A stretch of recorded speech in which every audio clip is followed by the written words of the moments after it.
What's up guys, today on Dirt Lifestyle, we're gonna go over an entire spectrum of tips and tricks, all relating to fabrication. It's gonna be a whole lot of information. Some of this stuff you guys are already gonna know, some of this stuff you're not gonna know, and I'm really excited to dig into it. We've got a whole lot to cover, so we need to get started. The first thing we're gonna talk about is an easy way to simplify mounting solutions. I'm talking about tire carriers, engines, transmissions, things like that. You need to anchor these to the body of your vehicle somehow, and you don't want to hard mount it. You don't want it to just be metal on metal through and through, because you're gonna get a ton of vibration. You want to have a little bit of wiggle whenever you're mounting some parts onto your vehicle, and that's where builder bushings come in. This setup is just about the easiest way that you can simplify mounting different things to your rig. We have two halves to the bushing. The bushings fit into a sleeve, so this is 2-inch quarter wall DOM, and it fits perfect in there, or it'll fit in this 1 3/4 tube, which is cheaper and probably more common.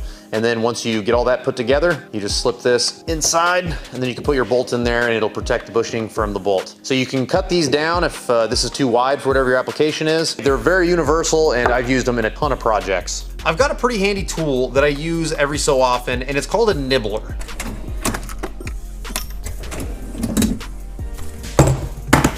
In this box is a nibbler, and as the name implies, it nibbles away at small amounts of material. So it nibbles away at aluminum, it nibbles away at steel, you can even cut plastic with it. And it's a pretty slick little tool for how cheap it is. It's like 25 or 30 bucks, and all you need is a drill, and you can get this thing working. All right, do you see that little up and down action? That's all it takes, and it nibbles away little bits of material, and makes it where you can cut straight lines, you can cut circles, you can cut whatever you want.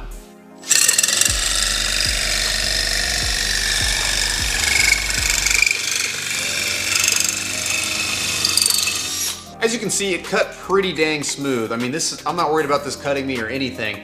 It's a pretty fascinating little tool. It just nibbles out little teeny shavings. You can cut a straight line, you can cut circles, you can go waves like this. And for 25 bucks, it's pretty hard to complain. Use welding rod to fill gaps. It is much easier than trying to just fill a hole with a whole bunch of wire. All right, so I've manufactured an artificial gap over here. Let's take a quick look at it. And as you can see, we've got a pretty good sized gap there, so we need to fill this. Sometimes you're trying to weld a gap like this, it will just fall in and you'll make huge holes. It's really easy to burn all the way through. So what we're gonna do is we're gonna take some of this welding rod, and this is just standard welding rod that you get at any welding supply store. This is for like TIG welding and stuff like that. As you can see, I did a couple quick tacks just to hold the rod in place, and now I'm gonna take and I'm gonna burn it all in, and we'll see how it looks. Well, it's definitely a dirty weld, but you get the idea. Made it to where we were able to weld that gap all in one pass, and it was no big deal. There was no stitch welding or anything like that. We just burned it all in one shot. This next tip can save your life. Do not weld brake cleaner. It can turn into a toxic gas that is extremely poisonous and can kill you. There are different types of brake cleaner. There's non-chlorinated brake cleaner. There's different types that you can use that supposedly you can weld over. And if you really know what you're doing, then have at it. But I would recommend acetone. It's used very commonly with welders and fabricators because it's very clean. Of course, you need to wait for it to evaporate off before you weld over it because it is flammable. But other than that, it's something that's much, much safer than brake cleaner. And in my opinion, it cleans a lot better. Buy 2 tape measures. So let's say we need to cut some exhaust. We're trying to build exhaust. We're underneath a rig and we're making measurements and we're going up and we're cutting them. Looks like I need to come out probably a 6-inch piece, and then I need to go up and tack it onto like a 45 or something like that. Now I'm up at the table, I'm ready to make my cut, and I realize that I forgot my tape measure. Do you really need 2 tape measures for that? Yes, you do. I'm embarrassed to say that I constantly do this even now after years and years of fabricating, years and years of building stuff. I will still constantly leave my tape measure wherever it is that I'm measuring instead of bringing it where I'm cutting or working or welding or whatever. So this seems like a small tip, and it is, but this can save you so much time and headache. I was doing this even when I was working out of a 1-car garage. You don't have to have a big shop in order to take advantage of having 2 tape measures. measures. Just like the tip that I just gave you about 2 tape measures, this is kind of the same principle. If you can afford it, get 2 grinders. It will save you a ton of time. I usually use one 4.5-inch grinder and one 7-inch grinder. The reason for that is there are things you can do with this that you can't do with this, and vice versa. Usually I have one set up with a grinding wheel, one set up with a flap wheel, and then if I am, you know, grinding down and I feel like I want to polish it, I can polish it out with this. If it looks like I didn't grind off enough, then I can go back to this without having to switch one grinder multiple times. Another cool thing is that these have the same size arbor, so when this disc wears down to 4.5 inches, I pull it off of here, I put it on my 4.5, and I wear it all the way down enough. I get all 7 inches out of this wheel every single time I cut with it. The next one's simple. Buy a chalk line. This is a construction tool. A lot of people think it doesn't have a place in the garage, but it absolutely does. I've used this tool to save a ton of time in fabrication and making sure that things stay nice and square. Sometimes mounting things on the vehicle and building it right off the vehicle isn't always the best way to do it because it can be difficult to find common points to measure. But if you lay it on the floor, you take a chalk line, you snap some lines on the floor, it's very easy to keep things square and keep things orderly and to even figure out bends, different things like that to make your fabrication a little bit more of a precision process. I used the chalk line to snap out some lines on the floor to basically put together a mock-up slider. Now these dimensions would fit perfect on my TJ. You know, I decided I wanted to use 2 bars, I would have 2 bends and just join the 2 bars together. Makes it to where it's super simple to fabricate on a flat floor. Then I'm not having to suspend anything on the side of the Jeep as I'm going along. And I know that as long as I follow the dimensions that I predetermined, everything's gonna fit great whenever I'm done with the project. What this allows me to do is have a nice bird's eye view of something simple like this to keep it straight. And you can even use some clear contractor's paint to kind of paint over it. Once you let it dry, it's just clear paint over it to make it to where as you're fabricating, you're not rubbing any of the lines away. And then whenever you're done with the project, you can either take some acetone or brake clean or something to the floor and it'll wipe right up. If you want to keep the big tools out of your workspace, you cannot overlook how important it is to put a lot of your tools on casters. The last year or so, I've been starting to put more and more things on casters. Having your tube bender on casters is a must. Everybody has a welding cart, so I know that's nothing new, but I built this with some nice heavy duty casters because I need to be able to wheel that thing around. I mean, even my bandsaw I put on casters. I have plans to put a lot more things on casters, in fact, because it is so nice to be able to move something close to your workbench while you're working. So I can have my bandsaw right next to where I'm working and cutting. Then I can take and I can draw some things out or whatever I need to do. And it just keeps workflow so much nicer whenever you can wheel things in and out of your workspace. I already made a video about this, and that is brazing. Brazing is kind of a forgotten about skill. If you watched a few weeks ago, I came out with a video about how to use these aluminum brazing rods, and I think that this is something that's really handy because these tools that you see is all it takes to stick aluminum together with this brazing rod.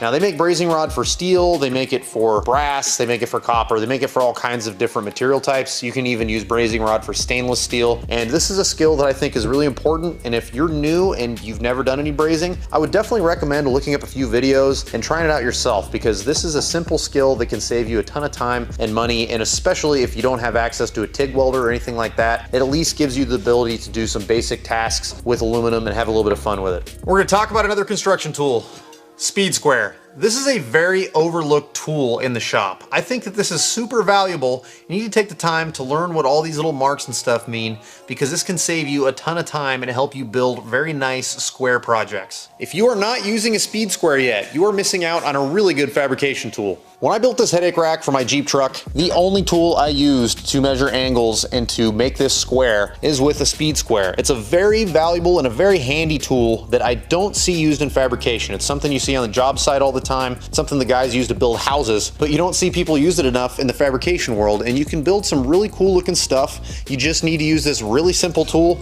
You know, these things are like $8 to $10. There's no reason not to own one and not to learn how to use it. If you've watched any of my other videos, you know that I'm a huge fan of a portable bandsaw. This is such an important tool to have if you want to keep the dust down, you want to keep the noise down. I don't know a single fabricator that owns a Portaband, and to me that is crazy. This is probably my favorite tool in my shop besides my welder. It cuts everything extremely quick. I will cut 1-inch steel with this. It doesn't care what you put in front of it. It cuts everything with ease. It cuts aluminum, it cuts steel, it cuts anything, plastic, whatever the heck you need. I'll cut rubber bushings with it. It cuts so clean and it's dust free almost. It is such a valuable tool to me. It's very expensive. You're gonna be looking at a few $100 for one of these, but it's one of those long-term investments. So it's just one of those things where it might not be for everybody, but it's something you should know exists and something you should definitely do a little research on and see if it's right for you. This next tip isn't necessarily a fabrication tip, but it's a sanity tip. If you have a ton of grinding to do, let's say you cut a bunch of brackets off an axle and you know it's gonna take you a few hours to grind this thing completely smooth and polish it out, I think the time goes by much faster for me if I put a set of earbuds in my ears and then I put my hearing protection over the earbuds. And then while I'm sitting there grinding, I can be listening to my favorite podcast or listening to my favorite music, whatever. I know that's a small tip. I know I'm probably gonna get shit for this tip in the comments, but I really think that this is valuable. Every time I grind, or if I'm gonna be welding out for a couple hours or anything like that, just put my favorite podcast in there. Makes the time go by that much better and makes me that much happier. These next two tools I don't think have been seen in any of my videos, but behind the scenes I am constantly using a dot laser and a line laser. These tools are so important to me, and I'm just sitting here thinking, I don't know how I haven't shown them in a video. I think that I might have cut some footage out that have had these, and I regret doing that because this is something that I really do feel are important tools, especially they're fast. So it's something that if you're interested in them, I will have these among a lot of other tools in the Amazon cart, so you can check them out, see if they're in your price range or whatever, and it's something that's definitely worth looking into for fabrication. The line laser and the dot laser are both extremely handy tools for fabrication, but the main thing that I use them for is alignment. Now check this out. If you find a common point on both frame rails, in this instance, we've got this hole here. This hole is the exact same distance from the front of the Jeep to the center of the hole on both sides, the passenger and the driver's side. So what I did is whenever I was setting the suspension up, I marked where center of the hole is on each side, and now all I need to do is take this line laser and just center it on that hole. Then I run around to the other side, I make sure that it's centered on that hole. You basically end up just kind of moving the laser back and forth until it's centered on both sides. Now, what that does is that gives us a common line on both sides that we can measure from the back of the axle. So I'm just gonna push it right to the back of the tube, and then I'm gonna use this line that the laser has put on my tape measure as an indication of how far the axle is away from the center of this hole. It gives you a really easy way to confirm that your axle is in the same location on both sides of the rig. So that way it's not crab walking going down the street or anything like that. There's a number of different ways you can do this. You can do this with different brackets and stuff, and you can use a plumb bob, and I've done that for years, but for me this is an easier way. A dot laser is a perfect tool for if you want to put a grid on the floor and you want to make sure that you can mirror that grid onto your rig. So if we had no suspension, no axles in this Jeep, we just had it setting up on jack stands, we could make a grid that we could put on the floor, we could use a chalk line, and we could clear it all out, and we can mark exactly where there's a perfect line in the front of the Jeep, there's a perfect line in the middle of the Jeep, there's a perfect line for each axle. You can even line up where you want to locate your engine transmission. So you've got this whole system on the floor laid out, you can clear over it, and then as you're doing your build from start to finish, you've got a cheat sheet right there on the floor. The way that I would start that with this rig is there is a common bolt on the front of each frame rail that bolts into the bumper. So you turn the dot laser on, it casts the dot up onto the bolt head, and it casts the dot onto the floor. You take a Sharpie, you mark it on the floor. Now, when you pull the dot laser away, you have a dot on the floor that perfectly represents this corner. Do the exact same on the other side, and then you can run the chalk line across both of those dots, snap a line, paint over it, and you've got a perfect line that will represent the front of the rig. Do that in the back, you do it on the sides, and now you have a big square that will represent permanent measuring points. This makes it to where whenever you're lining up your axle on the jack stand so you can start figuring out how long to cut your links and everything else, you've got this grid that you can really quickly measure off of, and you can put things exactly where they belong, and it just makes it that much easier to fabricate and make sure that you have a perfect alignment whenever you're all done. If you're a beginner, I cannot stress this enough. Buy multi-purpose tools. If you're new to fabrication and you've not bought your first welder yet, I would definitely recommend researching a multi-process welder. This one piece of equipment can do a whole bunch of different material types, aluminum, stainless steel, mild steel, and you only have to have one box. It's really handy when it comes to saving space, and it's really nice to start out with a piece of equipment that gives you lots of room to grow. Now, that being said, you got to make sure your budget can fit, because these are definitely more money than just a single process welder, but it's something that I would absolutely recommend you look into. And if it's just outside your budget, it is definitely worth saving for a little bit longer to make sure you get one piece of equipment that gives you a lot of room to grow and expand your skills. If you want to start fabricating with thin gauge steel or aluminum, I've got a tool that's probably going to blow your mind. And that is this 3-in-1 shear, brake, and roller.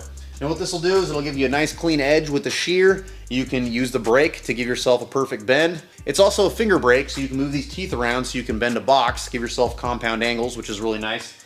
And up top here, it's got a roller. So what the roller does is exactly like you think. It rolls material. Check that out. So with a tool like this, it can save you a lot of time. This one's from Harbor Freight. I think it's like 300 bucks, something like that. It's one of those tools that's an investment. If you want to start doing a lot of things with thin gauge, I like to do a lot of things with thin gauge. It can open up a lot of doors that you couldn't do any other way.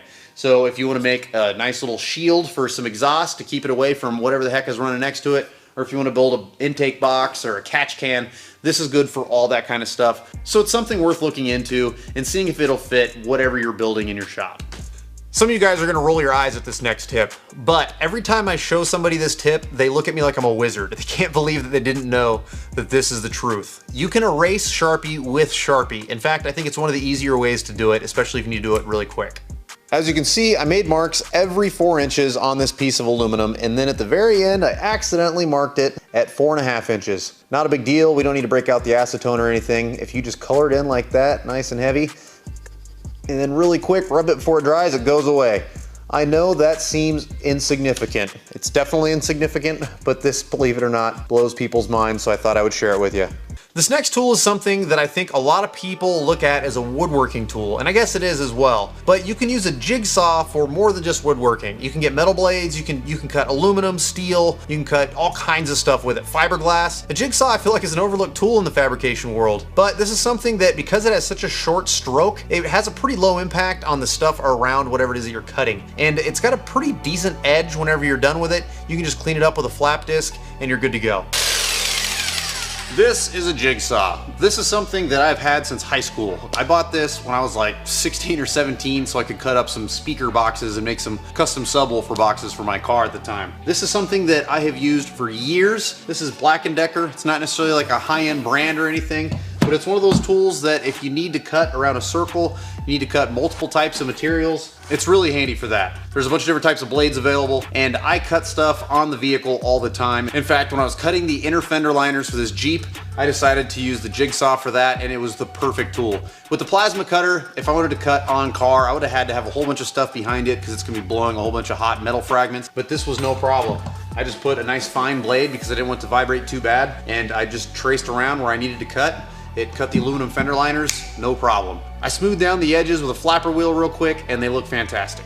I think this next tip is by far the best way to remove brackets off of frames and remove brackets off of axles and things like that. We all know how big of a pain that is, and I promise you this tool will help alleviate some of that pain. This is one of those tools that an old timer told me about years ago to try and strip brackets off of axles with, and holy cow, is it so much better than trying to cut the bracket down small enough that you can get a grinder in there and grind the axle clean.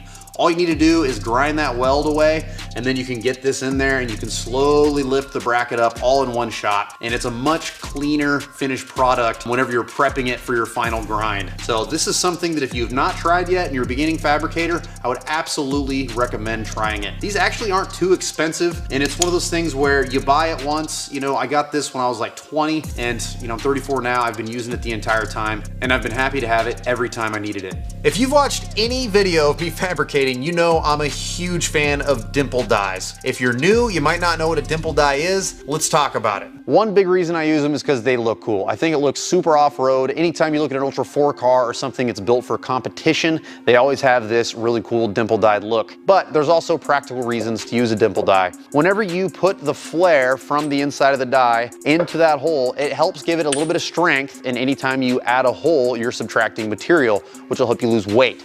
So there's a number of different reasons to use dimple dies. They're not really that expensive.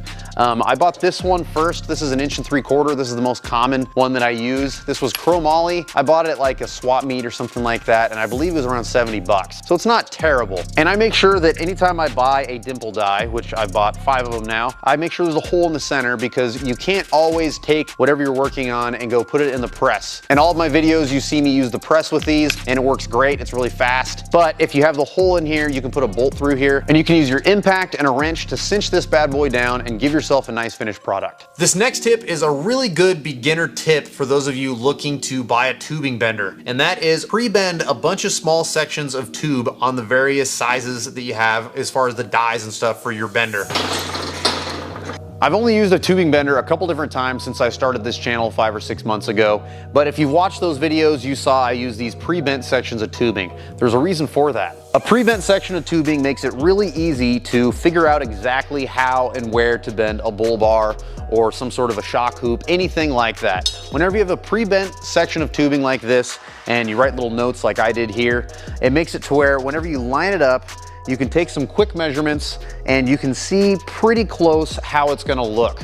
Otherwise, you're just kind of shooting in the dark, and it's really easy to waste material as you're going through and just kind of guessing a few different bends. I made these out of scrap tube, but it's honestly worth the money to go buy like a 10 or a 20-foot stick, cut it down into like 2-foot sections, and make a bunch of bends. This will save you a ton of headache, and it can help smooth out your creativity on future projects.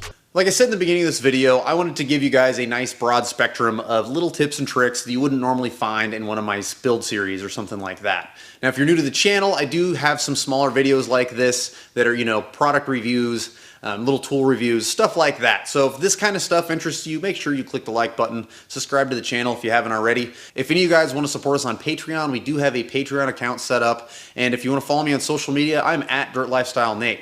We'll see you next time.